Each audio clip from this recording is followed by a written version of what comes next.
I didn't know how to talk to them about it because the reaction would have been to say you deserve it because you didn't bring your homework, and you don't want that kind of reaction from them, so I didn't tell them. But over the next 2 years until I went to secondary school, which is high school if you're in the US, I got bullied. I got made fun of for the incident in 10. And it wasn't a nice 2 years or my final 2 years in school.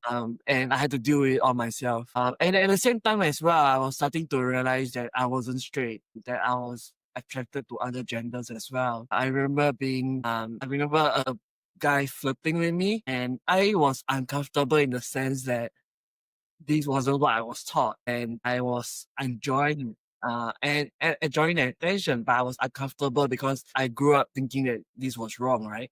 Mm-hmm. And then also because we would take trips to around Asia, like Thailand, Philippines, and all that, right? I saw my first trans woman, and to me, I felt like, they are so beautiful. And the question that I was asking myself was like, what can I do to be like them, right? And again, that was something that I was not, it wasn't something that I was used to because Mm-hmm. I only known two genders, men and women. So all that and being bullied, I had to bury it down.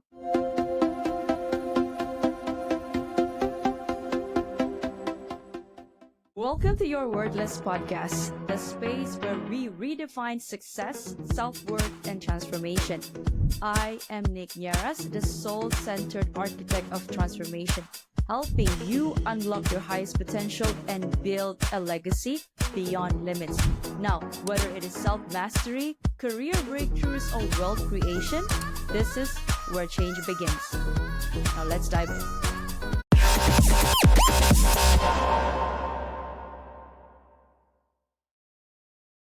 Thank you, Nico.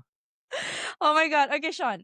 First off, I'd like to take my guest and my speaker, my audience, a trip down memory lane. Can you first share with us what was it like growing up as a Shawn Lim? Yeah, great place to start. So I grew up as firstly, I grew up Asian. I grew up into a Christian household. So these two things are really like very conservative, right? So my entire childhood was, going to church, being taught, there's only one way of relationships, which is between a man and a woman, and obeying authority and all that. But that all changed when I turned 10, when I was at 10 years old in Singapore. So in Singapore, when you're 10, you're primary 3, which means you're primary school. Up to that point, I have been like the goody two shoes kind of a boy. And I was always in the shadows. I didn't want to be in the spotlight. Like anything I did, I would be, at the back. Or don't be the first to raise my hands, right? Because I didn't want any attention on myself. But Mm. that on one fine day, in primary school at 10 years old, I forgot to bring my homework. So my teacher, she was angry because there were quite a number of us that didn't bring. And she asked us all to stood up. And the first person she scolded was me, and she was screaming and shouting at me. And I got so afraid because up to that point, I've been, a good boy, right? So I wasn't like in trouble or anything. And that was the first time I got in trouble. So I got so afraid that I started peeing my pants. And what didn't help was my neighbor next to me, he started shouting to the teacher that I was peeing my pants. And in Singapore at that point of time, um, class sizes are like 40 people. So 40 people started to look at me, and I was so embarrassed and I was so vulnerable. It was my first time feeling so vulnerable. And, growing up, as I said, being in a Christian Asian household, my parents, they just clothed me, fed me, put a roof under my head, but they didn't create an emotional connection with me, which meant Mm. I didn't have a safe space to tell them what I was feeling, right? So when that happened, I didn't know how to deal with it. I didn't know how to talk to them about it because the reaction would have been to say you deserve it because you didn't bring your homework, and you don't want that kind of reaction from them. So I didn't tell them. But over the next 2 years until I went to secondary school, which is high school if you're in the US, I got bullied. I got made fun of for the incident in 10. And it wasn't a nice 2 years or my final 2 years in school. And I had to deal with it all myself. And at the same time as well, I was starting to realize that I wasn't straight, that I was attracted to other genders as well. I remember a guy flirting with me, and I was uncomfortable in the sense that this wasn't what I was taught, and I was enjoying and enjoying the attention, but I was uncomfortable because I grew up thinking that this was wrong, right? Mm-hmm. And then also because we would take trips to like around Asia, like Thailand, Philippines, and all that, right? I saw my first trans woman, and to me, I felt like, they are so beautiful. And the question that I was asking myself was like, what can I do to be like them, right? And again, that was something that I was not, it wasn't something that I was used to, because Mm-hmm. I only known two genders, men and women. So all that and being bullied, I had to bury it down. Are you stuck in a job that you don't love, feeling like you're meant for more? It is not in your head, it is in your soul. I am Nick Nieras, and I help high achievers like you break free from burnout, rewire self-doubt, and build a life aligned with purpose through coaching, hypnotherapy, and soul activation. Because let's face it, real wealth isn't just about money, it is about a aligned and happy heart, mind, and soul. Now, remember, you are worthy and you are enough. Let's transform your life together. Visit www.thenicknieras.holisticlifestyle.com to begin. So when I started high school, I decided that to hide all this, I had to become tougher, which meant that I became the bully instead. I started to put on a mask. I started to become the alpha male in school, try to be the most masculine guy in school, toxic masculinity. And I went around like beating people up, smoking, trying to be, the most badass person that they can see, hung around gangsters and all that. But all this led me down the path of being arrested at 15 for planning a gang fight, because me and my friends, we were bored of, making trouble in school, right? So we're like, okay, let's go out and create And take it to the next level. the next level. So, unfortunately for me, and fortunately for me now, we got caught. And I remember there was 14 of us. On the day that we were supposed to show up, one of them didn't show up. So I'm guessing that we were, ratted out by this person. So My God. we all got arrested. I was thrown into the lockup in the police station. I remember it was very cold. They kept me overnight. They didn't allow me to wear my spectacles. And I couldn't see anything, and occasionally throughout the night they would take me out to question. But the next morning when my father came to pick me up, he was so angry with me.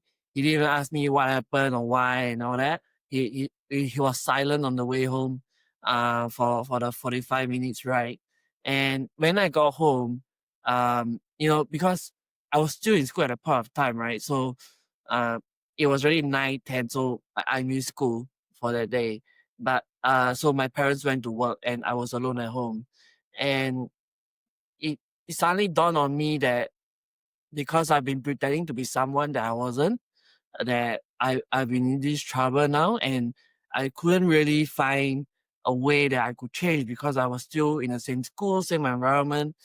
And because we were living on a ninth floor at that point of time, and I thought to myself, what if I ended things now? Because I have no one to speak to. I didn't know who I can share this. Why I'm doing all this, right? I couldn't share it. But obviously I didn't do it. But that moment taught me that, I needed to be tougher. Kind of rightly or wrongly, it told me that I needed to be tougher because I was thinking of ending my life. But, so I continued down the same path. And then I was arrested again. This time, The second time. yeah. And I so funny. So what the thing was, because I was arrested at 15, right? My punishment was to be, as one of the mastermind, my punishment was to be sentenced to a month in juvenile home. Mm. Then 18 months of supervised probation, which meant that I had to go for counseling, I had to be home at certain time of the day. But the experience didn't really the experience. I thought it gave me like street cred, like oh, look at me, I'm even tougher now. Nobody can guess that I'm You actually. wore it like your badge of honor. Like, Yeah, look yeah. at me. I'm now, Have to yeah. continue down the path.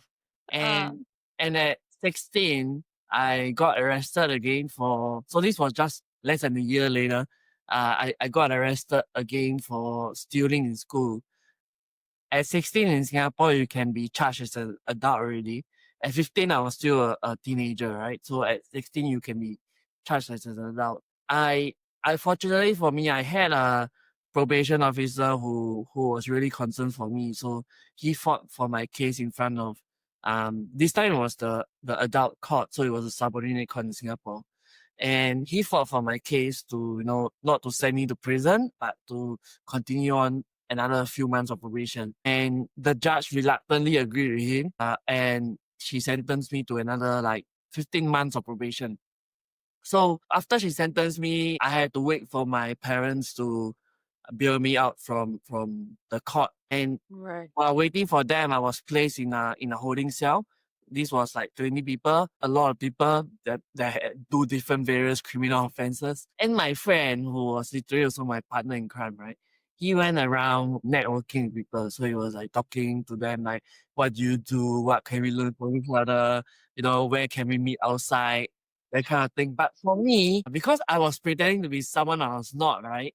Yeah. So I just felt like very uncomfortable because I was looking at my future in 5 years if I didn't change. To be like these people who were in and out. It obviously wasn't their first time. So to me, like if I didn't change, this was my future. And one moment stuck in my mind was there was this guy, because there were people there who couldn't find someone to bail them out, right? And court officials would give them like telephone calls to call people to come and bail them out. But there was this guy, he was shouting the phone, and I couldn't hear the conversation he had, but he was cursing his parents. So he was obviously talking to his parents and he was saying like, why don't you come pick me up? Like all the vulgarities and everything. To me, it showed me that whoever he was on the other line had given up on him. And I felt like, if I continued on this path of pretending to be someone I was not, it wasn't going to be worth it if people gave up on me. And I decided that I was going to start, changing. After I got out there, I was still in the same environment in school, right? And I really didn't know what I was going to do to change, because at 16, you have peer pressure, and you really can't say no to your friends. And there was one moment in school, at 16 that my discipline master of the school, he walked past me one day and was like, Shawn, let's have a chat. And usually when he says that, I'm You're in trouble. but this Yes. time I wasn't in trouble, and he was having a serious talk with me. And I was saying, the first question he asked me was like, do you want to change? Do you intend to continue doing this? And I was like, no, but I don't know how to, what can I do? And he was why don't you, after 16, because in Singapore we have N levels and O levels, right? So N level, if I pass, I'll move on to O levels. So he was like, why don't you finish your N levels, finish this half year in school, leave school. Don't stay in the same environment. Go and take your O level as a private candidate, or go to the Institute of Technical Education. So it's like an pre-university kind of school in Singapore where you learn technical skills. So I was like, yeah, that's a good idea. And for the first time in 4 years, I actually listened to him. So after N level, I left school. And fortunately for me, I did that because my friends who remained in the school, they got into even more trouble after that. Oh, yeah. With Oh. the and so Oh my gosh. it was I was at crossroads at then, and I chose the correct path, and I was thankful for that. And when I went to the IT, the Institute of Technical Education, I finally found friends that were truly concerned for me, and helped me to appreciate my self-worth, right? Helped me to start this journey of self-acceptance, self-love, and self-healing as well. And I continued down, but I didn't address my own sexuality, my gender identity, and all that as well, because I wasn't ready to do that. I needed to forgive myself for being someone that I wasn't first before I could start addressing that. And I only started addressing my gender and my sexual identity after I left NS, because in Singapore, men, Yeah, you guys are mandatory, like Koreans. yeah. Yes. So so after NS, I started to explore my sexual identity. So I went out with gender, so women, men, non-binary people, trans people, just to not just have to have fun, but to also understand what they were going through, what they are going through, and how I identify with it. Because I had a lot of things that I needed to learn, and in terms of being queer, right? So that helped me to continue on. And it wasn't only until I met my girlfriend, then my wife, that I came out to her after we dated for a while, that I wasn't straight, and she was perfectly fine with that. I thought it would end up a relationship, but she was fine with that. So we dated for 3 years. We got married in the pandemic, so we got married in 2020, and we had our first kid 3 years ago in 2022. And when I became a parent, because even after I came out to her, I wasn't out publicly yet. Hi, I'm Nick Nieras, your host of the Your Wordless podcast. Now, if these real raw stories hit home, don't wait. Please follow, like, and subscribe my Spotify and YouTube. For bite-sized inspirational reels, follow me on Instagram, TikTok, and LinkedIn. Don't wait. Your transformation starts today. Thank you, and bye for now. And it wasn't something that I was also prepared to do, even though I was really comfortable in my own skin. But when I became a parent, I wanted to, as I thought of how I wanted to raise my daughter, right? I didn't want her to go through what I did, in the sense that there's no safe space, there's no emotional connection that she would feel comfortable telling me things when she gets older. And I realized that if I want her to live her own authentic self, appreciate her own body, personality and everything, I needed to do that myself. I needed to show her that I was doing it. So I started to prepare to come out. And I did this through volunteering for a lot of the queer organizations in Singapore, like Pink Dot, which is the annual Pride rally in Singapore.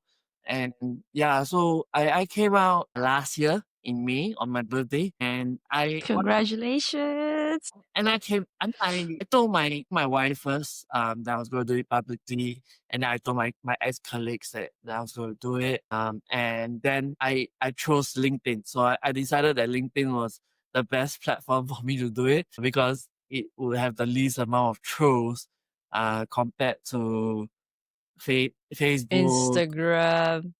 TikTok. Yeah, People so are more professional on correct. LinkedIn. You are Yeah. competing with your clients, your colleague, your boss. Yes. So, people can see what you're doing, right? So I was like, Mhm. LinkedIn is the best platform for me to do it. So I came out on LinkedIn, and because I s- I understood that my sexuality is pansexual. So pansexual means that I'm attracted to all genders. So I came out on my birthday, because also 4 days later it was going to be Pansexual Day of Visibility. So I was like, okay, very, very nice timing. So I came out on I posted my post on LinkedIn, and I logged out. I turned on notifications. I didn't I I didn't do that see too. The notifications. first time Yeah, so I post, and then I just you like posted. you left it, yeah. You threw your phone. But over the next few days, I got a lot of messages from people that I know, and people that I haven't spoken to in a while, that were just very supportive, that they told me that they love me for who I am. They support me whatever, regardless of whatever I identify with. So it was very heartwarming. And that gave me the courage to go back in to, you know, read all the comments and see all the likes, and it was truly a nice feeling to see all these supportive comments. And then I posted on Instagram and Facebook after that. And thankfully it's the same result. And after that, because I always push it down, right? My sexuality, my gender identity. And now that I've addressed my sexuality, the next step I told my wife was I'm gonna start addressing my gender identity, because I always had that feminine side of me that I always push it down because of what society tells us boys shouldn't do when I was younger, right? Like you shouldn't be, affectionate, you shouldn't cry, you shouldn't do this, you shouldn't do that. The only girls do that. You should wear pink. I don't play with dolls. So all that, right? And I push it down. So now that oh, I, my sexuality has been addressed, I decided that this was time for me to do it as well.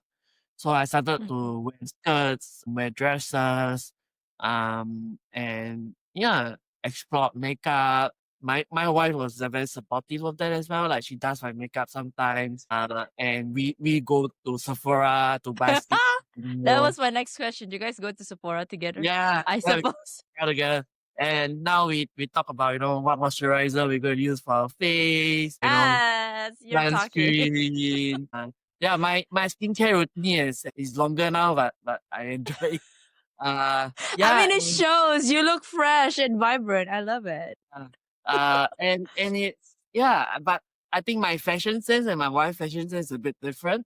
So I don't usually wear her clothes because I love like crop tops and all that. And she's more like, shirts and more like professional style, I would say. Uh-huh. But I'm I like to show some skin. And I'm the kind of girl that I like to show some skin. So I'm like, okay, we shop differently.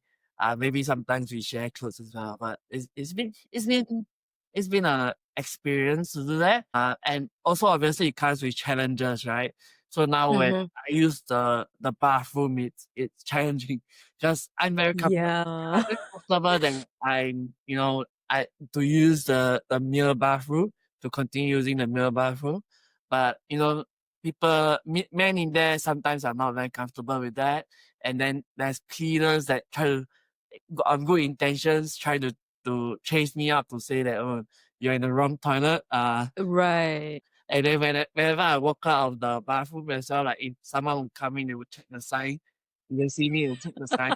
Is this the right one? Yeah, but I'm also very conscious that I'm not a woman. And it's a challenge in that sense to freely use the women bathroom, right? Because I'm conscious that there might be women who are not comfortable with other genders in the bathroom with them.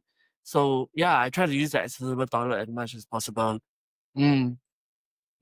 Okay, Shawn, I just want to say that I am very, very inspired by you. I knew this was going to be a bomb interview just because on the fact that, number one, the fact that you came out, I was scrolling on my feed and I saw you with tattoos and all, with crop top. I'm like, damn, excuse my language, I have to get him on my show. And hearing your story, before this interview, I was listening to your interview with Michelle O'Brien. And so I kind of knew a bit of your background. And when you said about you peeing on class, that brought up a memory in me that because, okay, for me as Asian, we were brought up by Asians, so Asian parenting, right? Do everything, get the A's, get the grades and whatnot, right? So same, my dad taught that to my sister and I.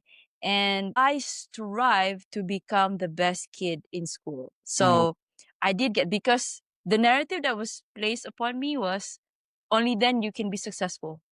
Yeah. Which is not true. And I learned that later in life in the hard way. So since I was a kid, so at this time I was so compliant to my teacher that I wanted to actually I had stomach ache at the time.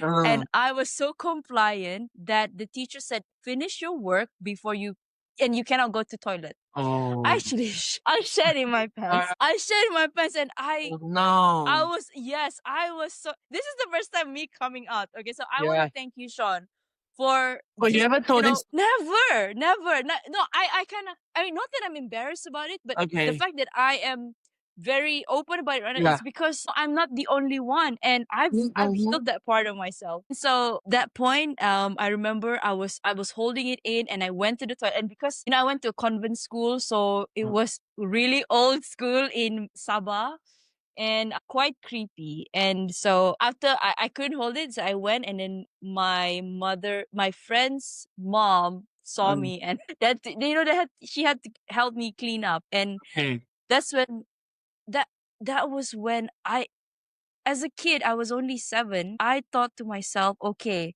Then I started putting restriction that, oh, I must plan out when I want to go to toilet, or else I'll be in trouble. So I started putting restriction. I started putting myself in a box. On top of that, my dad, be studying, and of course, I am part of who I am right now is because of him. I love him very much, but he only knew what he knew then. He in this lifetime, that's his first time becoming a parent. So I see where he's coming from right now. And I understand that. But what I'm trying to say here is my self-worth I used to place on external achievement, because I simply, like you said, the self-worth part is because I didn't love myself enough, and I waited for somebody. So that carried on with me in my working years. Right now, I just moved from a 9 to 5 to my own business. So that's why I can connect as well. Still building, and my I think my truest battle with identity was when I got divorced in 2019. I'm sorry.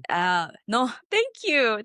But that had to happen for me to really, for my new self to break open. Okay. Actually, I wouldn't say it's new self, but it was the self that I was trying to suppress for the longest time. I knew I was this outgoing, but when I'm like this, people around me couldn't stand it, in the sense that, oh, why is Nicolette too loud, or why is she thinking very differently?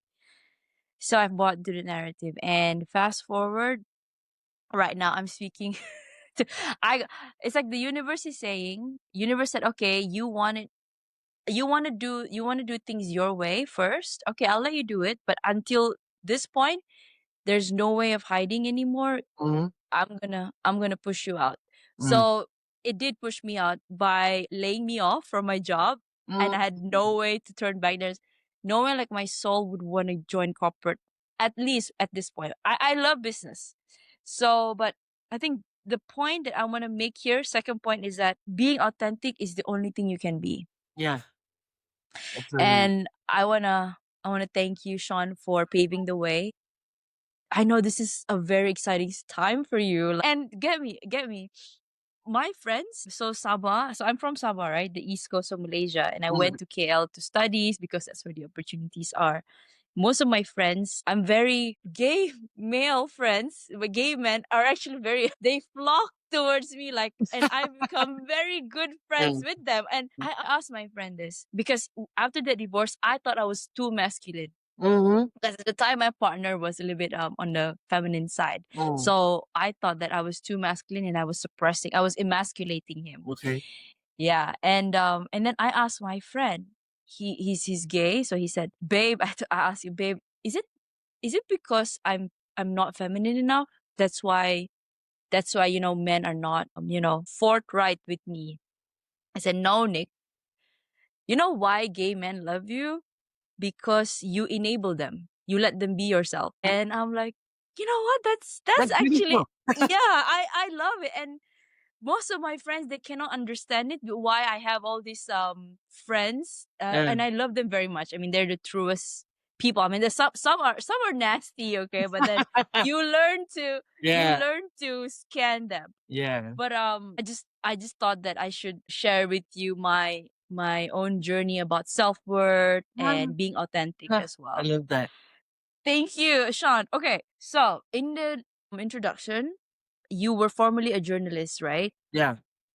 So talk to us, what was it like being a journalist and at the same time balancing this sexuality discovery of yours? I guess being a journalist, people think it's all about writing, but I think 90% of being a journalist is listening, and you need You need to be able to listen to someone's story before you can ask the right questions. And I think having the feminine side in me has helped me to do that. Being a listening ear, like you, like I think I really identify with that.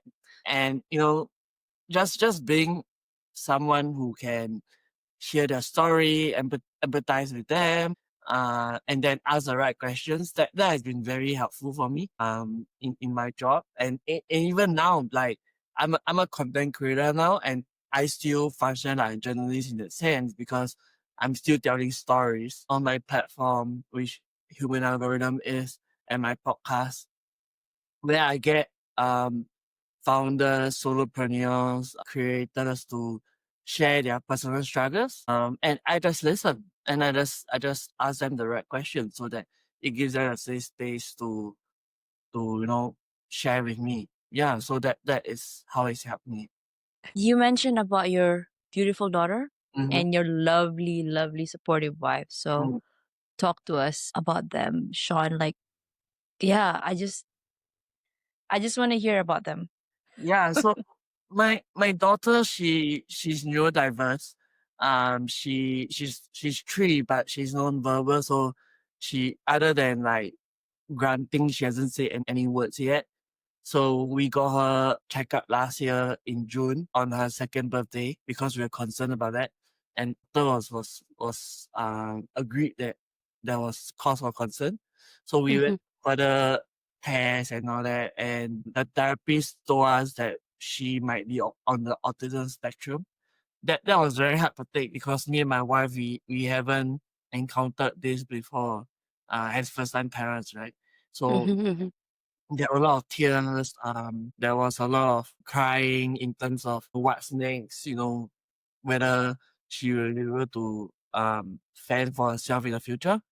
So we started therapy with her at the start of this year. It's still ongoing. We've seen some progress, but I think now at 3 and maybe next year at 4 as well, we are deciding if we want to get her officially diagnosed. Because it would kind of alter her path. Because it's almost like having a criminal record in a sense. Like if you get diagnosed as being on the spectrum, you probably can't go into mainstream schools. You probably Oh. only go into special ed. Because Mm-hmm. there are still some neurodiverse kids that thrive in mainstream school, but it depends on whether the schools want to accept them or not. Yeah, so Oh. it's been a challenge to deal with that. For me and my wife, she's a photographer. She takes photos of newborn babies and corporate photos. Yeah, so that's us. We are both like creative in that sense. I love that. I followed your wife just few minutes ago before we got to the interview. Okay, we're gonna dive into the queer community, okay, and what you see. Because I'm sure you've been you sort of hid behind the closet, but right now you're out in the open, right? Mhm. And I'm sure you've done studies, you've seen people around the world. So what are the misconceptions, number one, about the queer community in the world, and secondly, in Asian, predominantly Singapore right now? Yeah. So I would say generally the misconception is that every one of us has the similar experiences or similar background because it's LGBTQIA plus and there's so many letters. I know, right? LGBTQIA plus. That's 8 letters. Everyone Okay. have different experience. The lesbians have different experience. The gays have different experience. And even if you ask your gay friends, most of them will not go through a similar thing. Like maybe the mental health struggle and coming out is similar in a sense, but all of them have different experiences. So it's hard to label everyone as, being the same in the community because all of us are so different. We are part of the same community, but we are so different at the same time. And I will always tell people, don't assume us because you can Google all day long, but Google or even now ChatGPT don't really understand what being queer is like. So you have to Yeah. ask the person. And I think I remember when I first came out and I first started wearing dresses and skirts, all my friends didn't dare to ask me what am I doing and all that kind of thing. I would appreciate if they ask me, but a lot of them asked my wife. So they went to my wife and they're like, are you okay with your husband wearing a dress? Are you okay with your husband wearing a skirt and putting on makeup? And she was like, yeah, I'm perfectly fine with that. Why don't you ask him yourself? Yeah. So it's like, you know, don't assume that it's everyone has similar experience. Like for example, I have a friend, his brother is transitioning, and me and my friend we haven't spoken in a while. But he saw my journey, he saw me sharing my story on Instagram and all that. He reached out to me and he asked me like, how can I support my brother? What can I do? What can you share in terms of support or all that? And that's the kind of thing you want to see or you want, right? Because you it's very simple, like I say, to Google it and all that, but what his brother is going through and what I'm going through is totally different. But if you ask someone who's been through it, that there's a lot of things that might be similar. So you can reach out to that. And recently there's a mother who reached out to me on LinkedIn as well. Her son, Out of nowhere, you don't know this person. I get all these kind of messages a lot. Wow. Wow. Okay. Her daughter is transitioning to a man, to a boy, and she has been very supportive, but she wanted to know how much more she can do, like in terms of being a parent of a queer child, what support she can get. She needs someone to talk to because she used to have a daughter, now she has a son. So she has kind of lost her daughter. So she needs that kind of talk. And yeah, reaching out to people to talk to them, to ask them, these are very important steps. And to your other question about being in Singapore, right? I think we need more like gender inclusive spaces in Singapore, like where it's not just one gender can go there, one gender can go here. In terms of bathrooms or toilets, right? Because now people like me are using accessible toilets and we are fighting with the people with disabilities who are trying to use the toilet, right? So we need like accessible toilets that are gender neutral, more of it in Singapore. But you're certainly making the stride, Sean, and I'm here to support you all the way. Yeah. Okay. Why is it so important for us to be authentic? And how can we start doing that for those people that's tuning in right now? They said there might be listening. Sean, it's easy for Sean to say, Yeah. but I am battling this right now. I am petrified that my parents, especially if a dad is from the military, right? Yeah. It's like super hardcore. So When we talk about authenticity now, it's kind of an overused word in the sense that a lot of things that you see, especially on LinkedIn, is very surface level. Things like, for example, I miss the bus. Yeah, and leadership lessons that I've learned from it, that kind of thing. Things people think that they are being authentic about, but it's not. It's identifying the struggles that you have and sharing them. After you have processed them, then you are able to be able to share the lessons that people can learn from it. Because I don't believe everybody has a perfect life, right? Like you definitely have a struggle, like whether you lost a client or whether you got laid off or you got rejected for a job. Those are struggles, and being able to share that shows how authentic you are, because you might be a few steps ahead, like 5 steps ahead, but someone who's 1 step behind you or 2 steps behind you will have something to learn from you when you share that story. So now when I share things, I do it with the purpose that uh, a 13-year-old me would have needed to hear of when I was 13. Yeah, so and especially as people running our own businesses, right? Like people buy from people they trust. So if they don't trust you, and you're just sharing very surface level stuff, then you are not really building that trust with your clients, your potential clients. You are essentially leaving money on the table. So I think you need to build that connection, because when you think about it, why superheroes have origin stories, right?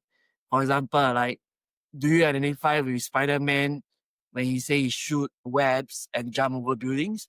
Not really, because nobody else can do that. But when he talks about losing his uncle to robbery, and the struggle he faced growing up with his aunt, and how he, learned from that childhood, from the trauma of losing someone close to him without even knowing his parents, then people identify with that, because every one of us have parents, every one of us has uncles, or been a victim of crime before, right? So that is something that, you, as people who are founders, creators, solopreneurs, entrepreneurs, need to do more. Not just, I think anybody can do it, because when you look at the Spider-Man movies, every time they come out with a new Spider-Man movie, it starts with the same story, because that identifies with people. Resonating, finding a common denominator of what makes us human. Correct. That's authenticity. Spot on, Shawn. Thank you. Oh my God. Okay. Share with us about human algorithm Yeah. and your work. Yeah. So when I started human algorithm, I was in a similar position with you. I had just been let go from my job. And so when I remember, I said, like, in June last year, my daughter was diagnosed with developmental delay, the possibility of autism.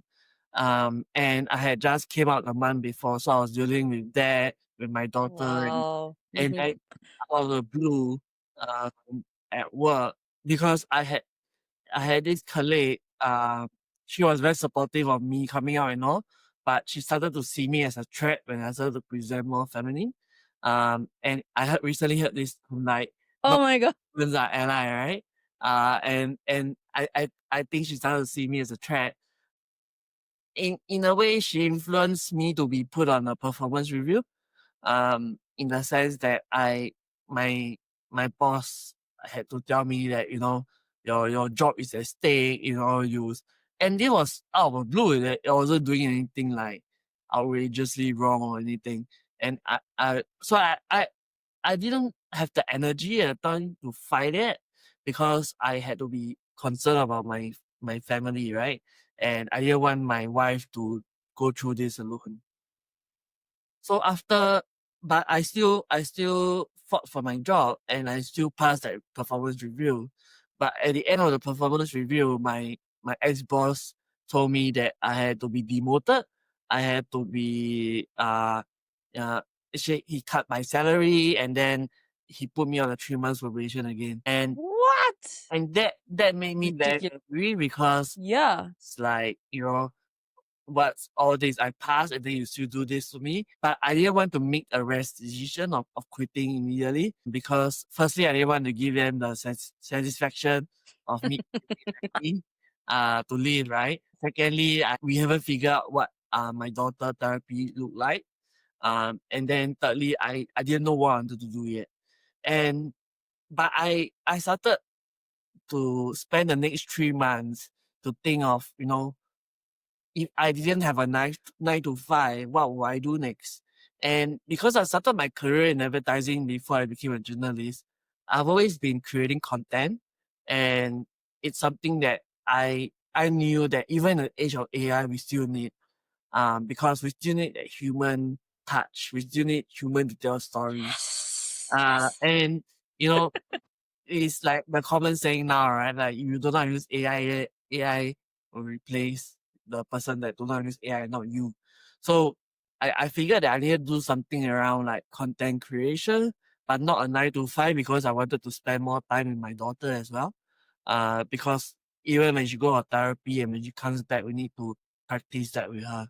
So after 3 months, sure enough, they called me in one day and they said, this is your workout, off you go. It's the last. Oh my God. I had to Spare me the. I mean, not to. yeah, I'm sorry, girl, that you're going through this again, but Yes. yeah, yeah. So it was like, that's it. That's your last day, and off you go, that kind of thing. And I remember very clearly, it was a Friday, and my ex-bosses told me that, oh, you take the weekend to think about it. And then Monday, if you want to come and talk to us, we are here for you. But Talk what, bro? I know, no thanks. I will talk about it for 3 months. I regret myself. Yeah, so I co- I composed myself for the next hour after I got the news. I knew it was coming, but I still had to.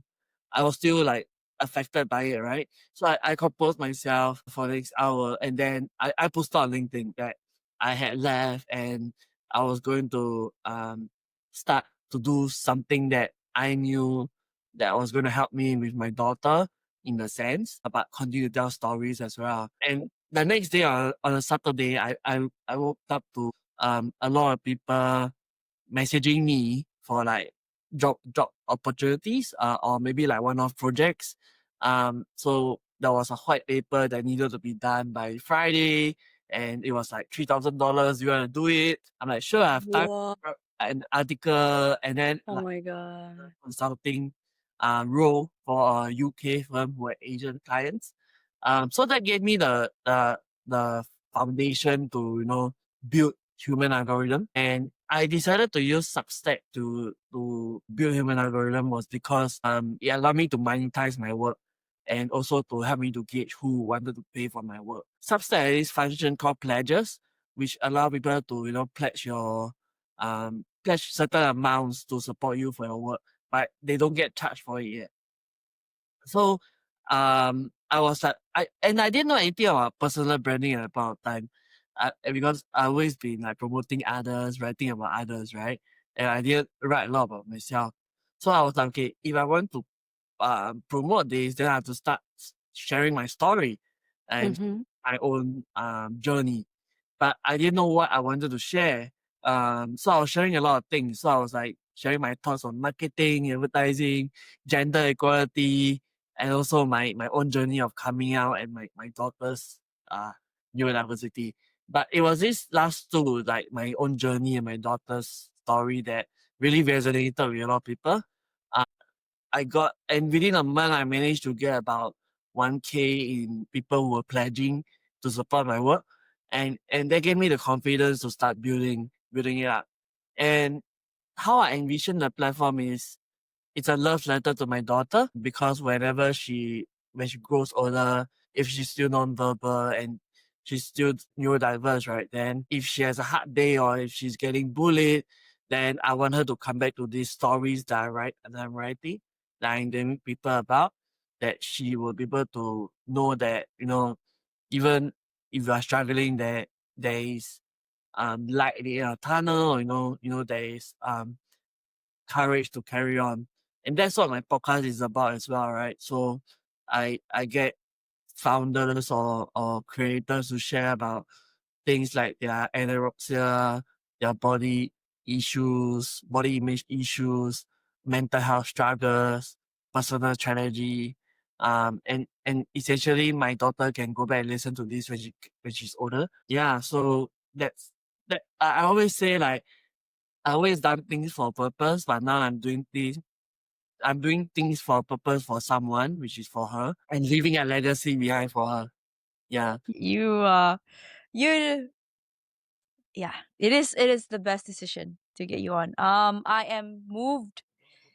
I just want you to know that I'll keep you and your family in prayers, and it's from here on, it's upward for all of you. And I wanted to go back to the part where you said about your insecure coworker, right? I remembered this. So the first, I guess the biggest turning point for me too was my divorce, number one, and then number two was the toxic environment that I had to leave. And this I remember this person saying to me, my boss then, she said to me, I was preparing a presentation deck, and she was like, okay, uh what is this? She didn't say the word shit, but she said, what is this crap? I would never present this to any CEOs. Yeah. She said that to me, and I was like, okay. And then I started questioning my self-worth, because I was this A student. I mean, how can I not do anything right? Right? So I believed her then. Then the second one, that started me to really look within, to detach myself from external that. Then the second part was the latest one that I got laid off from. So no animosity to be honest, no animosity towards all of them. Right now, I just want to radiate love, joy, and peace towards them. But this person, my bosses, then they said to me, they were restructuring and they said, okay, Nick, I think you're very much in the culture building. And we think that your role is no longer congruent to the job because we needed somebody more technical. But I mean, of course, that broke me because I was one of the pioneers and they let me go to basically to promote somebody else. Okay. So it's okay. That's okay. That's fine. But that pushed me to really go full out on my podcast. At this point, I have spoken to so many people all over the world. I've got friends. I went to the States last year and I made friends. I met some of them there. Yeah. And you know, right now speaking to you is also this. So I think the stars do align if you really just be yourself and nobody else, you know? So Proud of you, thank girl. you, Sean. Oh, thank you. I am proud of you too. Okay, so what's exciting for you? Any new project? Anything that you're working on currently? Yeah, so as part of my platform, right? Because when I started my platform, I shifted my mentality from being like a freelancer to being a solopreneur of business, right? And which meant that I had to build up my own personal brand and to get clients in. And so it's not just me telling stories also, but I also do it for my clients. So I do like coaching, I do ghostwriting, and then I also started my master class, which I teach people how to write vulnerably and authentically. And yeah, so that's ongoing at the moment. The last class is a 6 weeks course that ends on Monday, next Monday.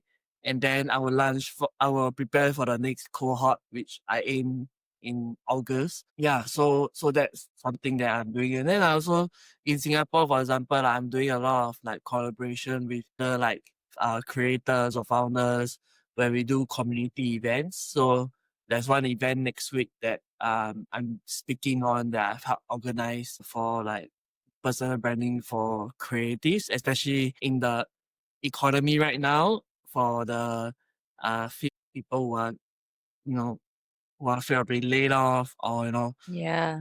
wanting to tell their own stories, right? So yeah, we're doing that. Awesome. Okay, so Sean, we are going to pivot to a self-worth question. It's a very easy question. How do you define your self-worth now? How do I define myself now? Has it ever changed? If it never, yeah. Change. Like I used to, when I was going through the phase when I was younger as a kid, I didn't think much of self-worth. Like it was like,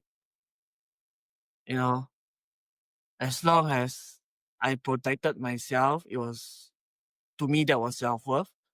And being able to not have people guess who I really was, that was self-worth. But now that has changed because to me, self-worth now is that I love myself for who I am. I accept myself for who I am. And I don't live for the opinions of others in the sense that I'm being my own true self without saying what, without following what society says that I should do or, how should I behave, that kind of thing.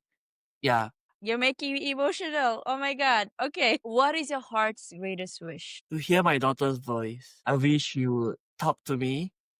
Like one day, like I would hear a voice, to call me, Dada or whatever. And just to have a conversation with her.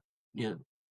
Sending much love and prayers to you and family. If you could create a quote right now for you to leave to the audience listening and the world as your legacy, what would it be? Wow. Big question. Quote. Being someone you are not is not worth it. How can people reach out to you, Shawn? I guess follow me on Instagram, follow me on LinkedIn, and subscribe to my newsletter on Substack. That's where my podcast is as well. Okay, Shawn, any last message before we wrap the interview up? Thank you for having me. Like, I think we identify a lot in terms of our own struggles, in terms of, being laid off and all that. So yeah, it was nice for you to create a safe space for me to share. No, thank you. Thank you for being you. Okay, that is a wrap on today's inspiring episode with Shawn Lim. Thank you, Shawn, for the work that you do, for continuing to uplift the world and others around you. For our listeners, this has been Your Worthless. Read that again, the juxtaposition of your very soul. Now, if you've ever felt worthless, remember you are not alone. Your soul chose to be here, to matter. And for that reason alone, you are worthy. A huge thank you to you again, Shawn, and to all of you for listening. Until next time, I am Nicolette Nieras. Keep shining, keep growing, and always remember, you are worthy and you are enough. See you in the next episode. Thank you, Shawn, for your time. Thank you. Love this episode? Now, transformation doesn't end here. Head on to @holistic.lifestyle_with_Nick. That is on my Instagram. Or head on to my website, www.denigneras.holisticlifestyle.com for more info on my coaching framework, which is the Worthy, Authentic, and Abundant Framework, digital guides, and my upcoming events such as retreats and master classes and workshops. Now, I also do intuitive readings where we get to check on your soul path. And if you're also wanting to check on your energetic alignment, I have done that too. And I offer that kind of services. So, my question to you is, are you ready? Because I am. Let's make the most. Shawn, good afternoon to you. How are you doing today? Good. It's been a busy week for me because I've been on panels. This is my second podcast this week as a guest. And then I have like an event tomorrow as well where it's like a storytelling healing session where I'm co-leading it because it's Pride Month, so it's been quite busy for me. Yeah, it's Pride Month. Well, happy Pride. Thank you. To all of you and to you as well, Shawn. Okay, Shawn, I'd like to say thank you too for responding to this anonymous message that I sent out. I never thought that you would say yes, though I mean we all need to take that chance, right? So I took a shot. So I have a podcast myself, so I understand what it's like to reach out to people to get them as guests. So I'm happy to help. Yeah. Thank you. Okay, without further ado, I'd like to introduce you to all of our listeners first by reading a bit of your introduction, and then I'm going to give the stage to you. Okay. So, hello everyone. We have Shawn Lim here with us. Shawn is a queer, gender fluid storyteller, parent to a neurodiverse daughter, and the founder of Human Algorithm, a one-person business built on the belief that stories create change. Now, Shawn uses he, she, they pronouns. Formerly a journalist and media editor, Shawn now coaches creators, solopreneurs, and founders to turn lived experiences into personal brands that connect and convert. Now, through content, masterclasses, and public speaking, Shawn advocates for LGBTQIA plus visibility, mental health equity, and authentic leadership, especially in conservative societies like Singapore, where he is based. Now, his work centers on one truth. If you don't tell your story, someone else will. Welcome to the show, Shawn.